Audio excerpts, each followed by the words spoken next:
Біреудің жеткен жетістігі таңғалдырумен қатар қанаттандыратыны да анық. Сондықтан мотивацияңыз төмендеген кезде табысқа кенелген адамдардың кітаптарын оқып тұрған жөн. Осы шығармаларды оқысаңыз санаңызда төңкеріс орын алып, бір серпіліп қалатыныңыз анық. Екінші болма, Қуаныш Шонбай. Белгілі ресторатор Руми Групптың негізін қалаушы, бүгінде Шонбай онлайн деген онлайн білім беретін университет ашып, дәріс өткізіп көп жасты қанаттандырып жүрген Қуаныш Шонбайдың бұл кітабында автор жеке тәжірибесімен бөлісе отырып, өзіңді қалай дамыту керек, қандай фильмдер, кітаптар оқу керек, 2,5 жылда 10 мейрамхана қалай ашуға болады деген сұрақтарға жауап береді. Екінші болма, жеңіске жетудің қазақша жолы.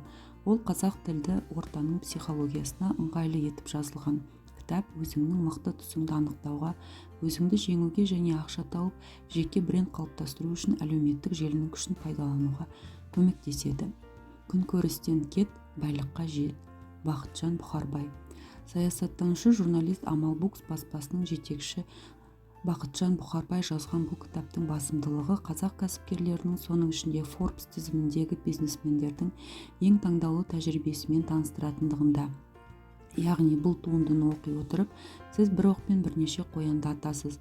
Автордың сөзімен айтсақ, өз бетінше тәжірибе жинақтауға жұмсалған уақытты 30 жылға дейін үнемдейсіз.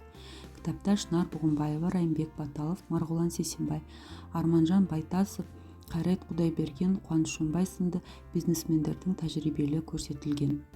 Қоқыстан табылған миллионер қыз Ұлдана Ерқасым. Кітаптың авторы Ұлдана Ерқасым алғашқы миллионын 17 жасында тапқан қазақ қызы, негізгі мамандығы журналист. Бүгінде ол Dreams Trips компаниясының белді мүшесі. Кітапта автордың балалық шағы, өмірде көрген қиындығы, алған сабақтары туралы әңгіме өрбиді. Ол осы туындысы арқылы оқырмандарды қандай жағдай болмасын мойымауға үндейді. Тағдыр салған сынақтардан өтуге болатынына сендіреді. Ойыңды өзгертіп, өміріңді өзгерт. Кәмшат Бекжігітова. Психолог Кәмшат Бекжігітованың бұл туындысы аз ғана уақытта қазақ тіліндегі бестселлерге айналып үлгерді. Автор әлемдік психологтардың кеңестерін өзінің өмірлік тәжірибесімен ұштастырып, оқырманға ұсынған. Кітапта өзіңді бағалау, ойыңды өзгерту, кешіру, мақсатты айқындау, қарым-қатынасты жақсарту, сабырлы болу, денсаулықты сақтау сияқты тақырыптарға қатысты түрлі кеңестер айтылады.